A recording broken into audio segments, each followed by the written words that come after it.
የወጀቡ ጥግ ልብ አንጠልጣይ የህይወት ታሪክ ክፍል 19 ደራሲ ሸረፈዲን የእናቱ ልጅ ተራኪ ረዚቃ መሐመድ። ለቻናላችን አዲስ ከሆናችሁ ላይክ፣ ሼር፣ ሰብስክራይብ በማድረግ ቤተሰቦቻችን እንድትሆኑ በአክብሮት እንጋብዛለን። ከ5 ዓመታት በኋላ 5 ድፍን ዓመታቶች አለፉ። 5 ዓመታቶች ፍጹም ዝም ያሉና የተረጋጉ ነበሩ። ሁለቱ ርግቦች የሰላም አየር የተነፈሱበት እልፍ አላፍ ፍቅር የሰሩባቸው የተባረኩ ዓመታቶች ነበሩ። በእነዚህ 5 ዓመታት ውስጥ አለምነህ ተመርቋል። የናፈቃት እህቱ ከውጭ ተመልሳ ምርቃቱን አድምቃለት ተመልሳለች። የስኮላርሺፕ ዕድል አግኝቶ ማስተርሱን በሀገር አሜሪካ ሰርቷል። አሁን አዲስ አበባ የውጭ ድርጅት ውስጥ ተቀጥሮ እየሰራ ነው። ነጋቸውን ለማሳመር ሰለቸኝ ደከመኝ ሳይል ይሰራል። የኮንስትራክሽን ድርጅት ባለቤት አለምነህ በታታሪነቱ ተወዷል። ከተቀጠረ 1 ዓመት አስቆጥሯል። ዛሬ ወደ ጅማ ጉዞ እያደረገ ነው። በአውቶቡሱ አሻግሮ እየተመለከተ ሄዶባቸው የማያውቃቸውን ገጠራማ ስፍራዎችና ተራራዎችን ይመለከታል። አዎ፣ በረጅም አውቶቡስ ተሳፍሮ ወደ እርግቡ እየገሰገሰ ነው። ደስታዋን ሊደሰት ሽምጥ እየጋለበ ነው። የትዕግስት የምርቃት ዝግጅት ከእናትና አባቷ ቤት እየተሰናዳ ነው። የሚነፍሰውን አየር እየተዝናኑበት እንዲያመሹ ግቢውን ለዝግጅቱ ተመራጭ አድርገውታል። አመሻሽ ላይ ለሚጀመረው ለዚሁ ዝግጅት ብዛት ያላቸው እንግዶች ተጠርተዋል። ለትዕግስት ግን እነዚህ ሁሉ ተራ ቅራቅንቦች ናቸው። አይኖቿ የነፍሷን ምግብ ተርበዋል። ልቧ የነፍሷን ወጌሻ ይፈልጋል። አዎ፣ እርግቧ የልቧን እንግዳ በስስት እየጠበቀች ነው። ሰዓቱ ደርሶ ዝግጅቱ ተጀመረ።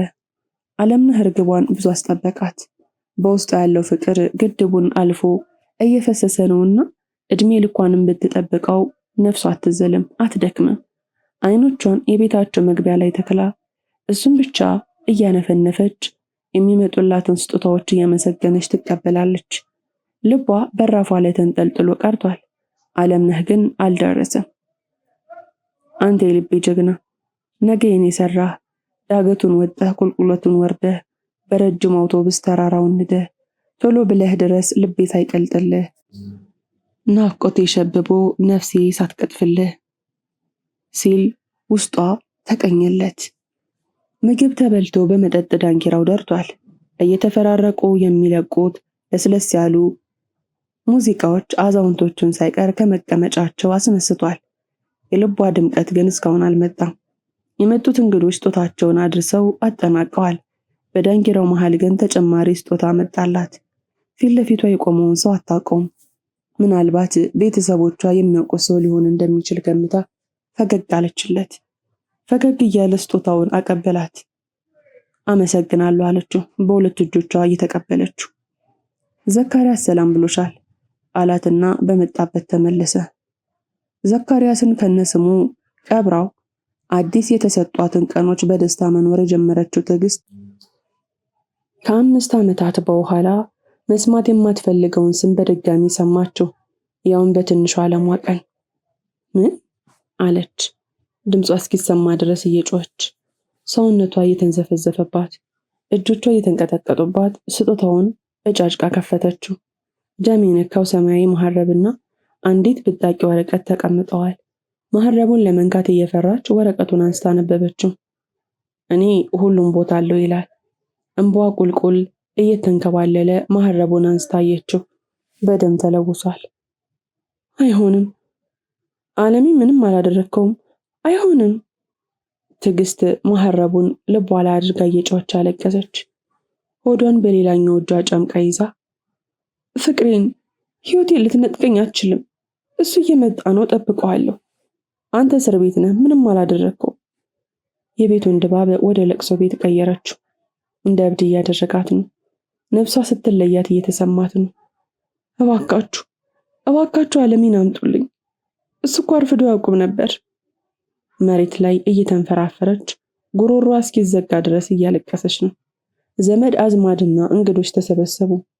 አባቷ ከመሬት ላይ አንስቶ እንድትረጋጋ እየነገራት ያዛት። ብዙም ሳይቆይ ቤታቸው የግቢው መብራት አንድ ላይ ወደመ። እርስ በርስ መታየት እንደማይችሉ ጨለማ ወረሳቸው። ከየአቅጣጫው ጥይት ተንጣጣ። ብልጭ የሚሉ የጥይት እሳቶች ብቻ ይታያሉ። ሁሉም ነገር ጨለማ ነው። በጨለማ ውስጥ ብዙ ዋይታዎች ይሰማሉ። ብዙ መተራመሶች፣ ብዙ ጋጋታዎች፣ ብዙ ኮቴዎች፣ ብዙ የጣር ድምጾች፣ ብዙ ለቅሶዎች ከጥይቶቹ ድምፅ ጋር እኩል ያስተጋባሉ። ከአንድ ሰዓት በኋላ አለምነህ ደረሰ።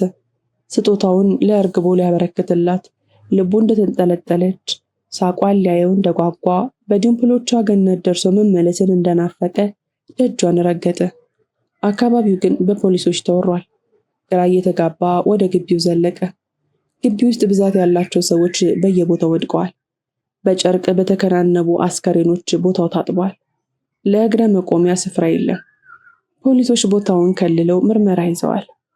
ወደ ጥግ ሲመለከት ሰዎች ደረታቸውን እየደለቁ ፀጉራቸውን እየነጩ በኃይል እያለቀሱ ነው። የያዘው ስጦታ ከእጁ አምልጦት ቁልቁል ወደ መሬት ተምዘገዘገ። ጉልበቶቹ ሰውነቱን መሸከም አልችል ብለውት መሬት ላይ ተንበረከከ። ከጥቂት ሰዓት በፊት ፋሲካ የሆነው ዝግጅት በደስታና ፊሽታ ዳንኪራው የቀለጠበት ግቢ አሁን ኡኡታና ደረት ድለቃን እያስተናገደ ነው። ህይወት ግን ስትገር ከኋላው ከበድ ያለ እጅ ትከሻው ላይ አረፈበት። አለምነህ አልሰማውም። አይኖቹ ፊት ለፊቱ ከተገኙት አስከሬኖች ላይ ሊነቀሉ አልቻሉም። ወንድም ዘመድ ነህ? ካረፉት ውስጥ ቤተሰብ የምታውቃቸው አሉ? መልስ የለም። መለዮ ለባሹ ሳጅን ከፊት ለፊቱ ዞሮ ነቀነቀው። ትሰማኛለህ? የማወራው ይሰማሃል? ፖሊሱ እጆቹን በአይኑ ላይ አንቀዋለለበት። አለምነህ ጸጥ እንዳለ ነው። ቁልቁል በጉንጮቹ ላይ የሚፈሰው የእንባ ዥረት ሸሚዙን አበስብሶታል። ድንዛዜ ውስጥ ነው። አንደበቱ ተቆልፏል። ሲገባ አይኖቹ ቅድሚያ ከተመለከቱት የአስከሬኖች ስብስብ ላይ እስካሁን አልተነቀሉም። ወደ ቀኝም ወደ ግራም አይመለከትም። ነጩ ሽፍንፍን አስከሬን ጋር ብቻ ፈጠዋል። ደህና ነህ ወንድም? ወደ ቀልብ ተመለስ። እኔ ልረዳህ እችላለሁ። አለምነህ ግን አይሰማውም። ጆሮቹ እያሰሙት ያሉት የፍቅሩን የጣር ድምፅ ነው። አይኖቹ የሚያሳዩት ከመሞቷ በፊት የነበረውን ስቃይዋን ነው። ይህን ያለም ድረስልኝ፣ መሞት አልፈልግም፣ አድነኝ እያለች እየተማጸነችው ሳይደርስላት አይኖቿ ሲከደኑ፣ እጆቿ ዘንፈል ሲሉ፣ ሰውነቷ ሲቀዘቅዘው በረዶ ስትሆንበት ተሰማው። አትሂጂ፣ አትሂጂ። ከደቂቃዎች በኋላ ከአፉ የሾለኩት ብቸኛ ቃላቶች ናቸው። አሁን ተረጋጋ። ከቻልክ አናግረኝ። ቤተሰብህን መለየት ትችላለህ። ፖሊሱ ሳይሰለች እየደጋገመ እየጠየቀው ነው። አትሂጂ፣ አትሂጂ። አለምነህ ከዚህ ውጪ ሌላ አይናገርም። እዛ ጋር የተንበረከከ ሰው ሊያናገረኝ አይችልም። ድንዛዜ ውስጥ ገብቷል። ምን እናድርግ? አለ ፖሊሱ ከአለቃው መፍትሄ ይፈልጉ። ሰላም ወጣቱ፣ ልታናገረን ትችላለህ? አለ የምርመራ ቡድኑ ኃላፊው ቁጭ እያለ። አትሂጂ፣ አትሂጂ። ፊት ለፊቱ የሚታየው አስከሬን ደብዘዝ አለበት። አይኖቹ ቦዘዙ። በግንባሩ ከመሬት ጋር ሊላተም ሲል አፈፍ አድርገው ያዙት። አለምነህ ራሱን ስቷል። ሰመመን ውስጥ ነው። አይኖቹ ተከድነው አትሂጂ ይላል። ኢንስፔክተር፣ ወደ ሆስፒታል እንውሰደው፣ መጥፎ ሁኔታ ውስጥ ነው አለ ሳጅ። አንተ ደግሞ ትቀልዳለህ? በስራ ተወጥሬያለሁ። ብዙ ሰው ሞቷል። ጭንቀት ውስጥ ነኝ። ሌላ ስራ ጨምርብኝ። ወደ ጥግ አስተኛውና ውሃ አርጅበት። ድንጋጤ ነው፣ ሌላ ምንም አይሆንም አለ ኢንስፔክተሩ ከተቀመጠበት ተነስቶ ኮፍያውን ያስተካከለ። እና ሌላ ህይወት ይጥፋን የምትለው? አለ። ልጁ ያሳዝናል። የሆኑ ሰዎችን ያጣ ይመስላል። መትረፍ አለበት። እኔ እንድሞት ትቼው ምርመራዬን መቀጠል አልችልም። ይቅርታ አድርግልኝ አለቃዬ። አምቡላንስ ካልፈቀድክልኝም በራሴ አድርገዋለሁ። ፖሊሱ እርዳታ ጠይቆ አለምነህን ደጋግፎ ታክሲ ውስጥ አስገባው። እዚህ ያለውን ስራ ማን ይስራው? አለ ኢንስፔክተሩ እየተናደደ። አለቃዬ፣ አሁንም ስራ እየሰራሁ ነው። ፖሊስ የሆንኩት ህዝቡን እንዳገለግል ነው። ቆፍጠን ብሎ መለሰለት። እና ልታዘዝም እያልክ ነው? አለው። እንግዲህ እንተያያለን። ኢንስፔክተሩ ጣቱን እየጠቆመበት ታዘበው። ፖሊሱ ዛቻውን ችላ ብሎ ታክሲ ውስጥ ገባና አቅራቢያው ወዳለው ሆስፒታል ከነፈ። ሆስፒታሉ ተረብሿል። የሚሯሯጡ እግሮች በርክተዋል። የእናቶች ጩኸትና እሩሯቸው በአካባቢው የሚያልፍ መንገደኛም እንኳ ልቡን ያደመዋል። ዶክተሮች፣ ነርሶች ግራ ተጋብተዋል። የትኛው ነፍስ መቅደም እንዳለበት አያውቁም። የሚይዙት የሚጨብጡት አጥተው ውስጣቸው እያነባ ነው። የለበሱት ነጭ ጋውን በደም ተጨማልቋል። ፖሊሱና የታክሲ ሹፌሩ አለምነህ ለሁለት እያንዘፈዘፉት ወደ ውስጥ ዘለቁ። ሲስተር እርዱን፣ እርዱን እባካችሁ አለ ፖሊሱ ድምፁን ከፍ አድርጎ። ሁለት ነርሶች የተሽከርካሪ ዊልቸር ይዘው ቀረቡ። ድንገተኛ ክፍሎች በቁስለኞች ተጨናንቋል። አለምነህን ዊልቸሩ ላይ ያስቀምጡት ወደ ሰፊው ክፍል ወሰዱት። ክፍሉ ውስጥ ብዛት ያላቸው አልጋዎች ታካሚዎችን እንዳስተኛ በስርዓት ጎን ለጎን ተደርድረዋል። አልጋዎቹ በመጋረጃ ስለተነጣጠሉ አንደኛውን ታካሚ ሌላኛው ሊመለከቱ አይችልም። ምን ሆኖ ነው አለች ዘለግ ያለችው ጠይም ዶክተር አተነፋፈሱን እየመረመረች። አስከሬኖቹን እንደተመለከተ ነው እንዲሆኑ ሲመስለኝ የቅርብ ቤተሰቡ ነው። ፖሊሱ ፈጠን ብሎ መለሰ። ዶክተሯ የአለምነህን ከንፈሮች ሲንቀሳቀሱ ተመለከተች። የከንፈሩን እንቅስቃሴ እየተከታተለች ጆሮዋን ወደ አፏ አስጠጋች። የሚለው ብዙ አይሰማም። በትንሹ የሚርገበገቡ ድምጾች ናቸው የሚያወጣው። በደንብ ተለጠፈችበት። አትሂጂ እናቱ አትሂጂ። ሾኒንግ ውስጥ ነው ያለው። ይነቃል። ለክፉ አይሰጠውም። ግን ራሱን ይሁን አይሁን ማወቅ አንችልም። ዶክተሯ ለነርሷ መስጠት ያለበትን መድኃኒት ነግራት መረጃውን ገልጣ ሌላ ታካሚ ጋር ገባች። በሚቀጥለው ንጋት መጋረጃው ኃይለኛ ንፋስ ያወዛወዘው ይመስል ሊነቀል ደርሷል። አለምነህን ሲጠብቅ ያደረው ፖሊስ ቁርስ ነገር ቀማምሶ ሊመለስ በመጋረጃ ውስጥ እየተፈራገጠ ያለ ሰው እንዳለ አስተዋለ። ሽጉጡን ደግኖ ድምፅ ሳያሰማ መጋረጃውን ገለጥ ሲያደርገው ታካሚው በትራስ ታፍኖ የሞት ሞቱን እግሩን እያፈራገጠ እየታገለ ነው። ፖሊሱ የነርሶችን ልብስ የለበሰው ገዳይ ጋር ተፋጠጠ። እጅ ወደ ላይ ትራሱን ካፉ ላይ አነሳ። ሳጅኑ ሽጉጡን በፍጥነት እያቀባበለው ገዳዩ ተብረተረከ። ትራሱን እንደያዘ እጁን ወደ ላይ ከፍ አደረገ። እንዳትንቀሳቀስ፣ ተንኮል እሰራለሁ ካልክ አበላሻለሁ። አሁን ቀስ እያልክ ቦታውን ለቀህ ውጣ። ከመጋረጃው ወጡ። ነርስ፣ ዶክተር። ሽጉጡን እንዳነጣጠረበት ጮክ ብሎ ደጋግሞ ተጣራ። ሐኪሞቹ ተራርጠው በራፉ ላይ ደረሱ። አጠር የምትለው ቀይ ነርስ ሽጉጡን ስታይ መጮሃን ጀመረች። አትፍሩ፣ የጀመረውን ሊጨርስ ሲል ነው የያዝኩት። ታካሚውን በትራስ አፍኖት ነበር። ገብታችሁ ደህንነቱን እዩት እስኪ ፍጠኑ አላቸው። ታካሚው የተኛበትን አልጋ በግራ እጁ እየጠቆማቸው መጋረጃውን ገልጠው ገቡ። አልጋው ላይ የተኛችው ሴት ነበረች። ነቅታለች። አይኖቿ ተጎልጉለው ጣራውን ትመለከታለች። ትንፋሽ አጥሯታልም። ቁና ቁና እየተነፈሰች ነው። ላብ አጥምቋታል። ለምን እዚህ እንዳለች ግራ ገብቷታል። ጭንቅላቷ ስራ ያዘ ይመስላል። የሆነውን ነገር መላልሶ እያጠነጠነ ነው። ደህና ነሽ? የሚያምሽ የሚሰማሽ ቦታ አለ? አላት ሽበት ሙሉ ጸጉሩን የሞላው ዶክተር። ነርሷ መጋረጃውን ገልጠዋለች። የገዳይ እጆች በካቴና ታስረዋል። ሲስተር፣ ታካሚው ደህና ነው? አላት ፖሊሱ።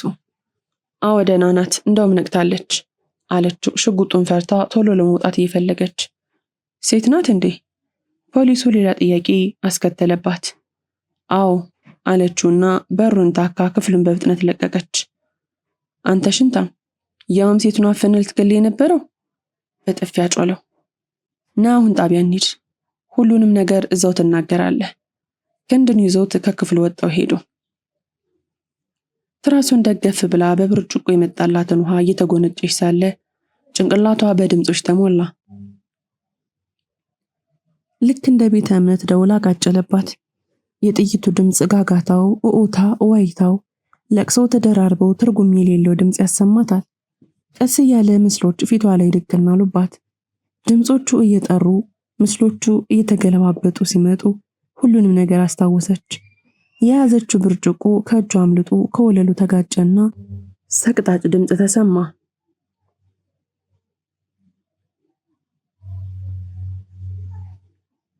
እማ፣ አለሜ፣ እየጮች እያለቀሰች እጆቿና ደረቷ ላይ የተሰካኩትን ገመዶች በጣጠሰቻቸው። ሐኪሞቹ ይዘው ሊያስቀሯት ሊያረጋጓት ሞከሩ። ኃይሏን ሁሉ ተጠቅማ ታገለች። እማ ብላ ጣራው እስኪቀደር ጮኸች። ለቀቋት ተደናግጠው። እናት፣ የኔ እናት የሚል ድምፅ ከጎን ካለው መጋረጃ ተሰማት። ካልጋዋ ወረደች። እንደምንም የተንገዳገደች ቆመች። እግሮቿን የተንጠራራች መጋረጃውን በዝግታ ገለጥ አደረገችው። ከጎኗ ያለው መጋረጃም የተገለጠ ነበር። መሬቱን መርገጥ ከብዷት እያዘገመ ወደ እሷ እየቀረበ ያለውን እርግቧን እያለቀሰች አየችው። ጥላኝ ሄደች ያላትን እርግቡን መቆም አቅቷት ወደ ጎን ዘንበል ብላ ተመለከታት። እያነባ ቀኝ እጁን ዘረጋላት። እሷም ዘረጋችለት። እግራቸውን እያንፏቀቁ ለመሄድ ፈጠኑ።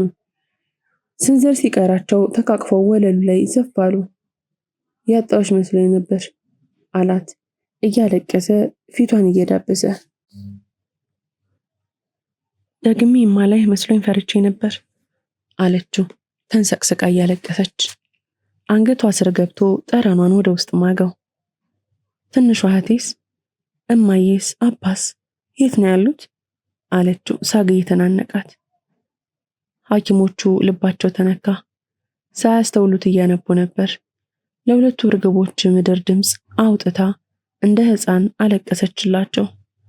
አንዳንድ ሰዎች ድርጊታቸው ያሳዝናል። ቅንጣት ታክል ያለፉበትን ይመኛሉ።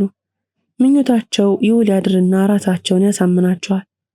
ከተከታዮቻቸው የጭብጨባና የሙገሳ ቃላቶች ሲዘንቡላቸው እኔ ነኝ የጻፍኩት የእኔ ስራ ነው እስከ ማለት የሚያደርስ ኢጎ ተጠቂ ይሆናሉ። ውሸቶቻቸውን ለተከታዮቻቸው እውነት ነው ብለው ያቀብሏቸዋል። ቀስ እያለ መደነቅ ከዚህም ሲያስጨንቋቸው የፈጠሩበት ውሸት ራሳቸውን ያሳምኑበታል። ፍርጥም ብለው የለፋህበትን የኔ ነው ብለው ይሟገቷል። መደነቅን የሚጠላ የለም። እኔ በሕክምናው ዓለም ይህንን መሰል የስነ ልቦና በሽታ ስላለ እነዚህን ሰዎች አዘንኩላቸው እንጂ አልተከፋውባቸውም። ይልቅ ትንሽ ያስደበሩኝ እዚሁ ያሉ አንዳንድ አንባቢዎች ናቸው። ከስነ ልቦና ተጠቂ የባሱ ናቸው። በየቦታው የተሰረቅነውን አንብበው ጽሑፉ አንተ አይደለህም የጻፍከው የደራሲውን ልፋት አሉኝ። አለፍ ሲሉም ደራሲውን አስፈቅደሃል አሉኝ። ደራሲው ራሴ ከሆንኩኝ ማንን ላስፈቅድ ጎበዝ?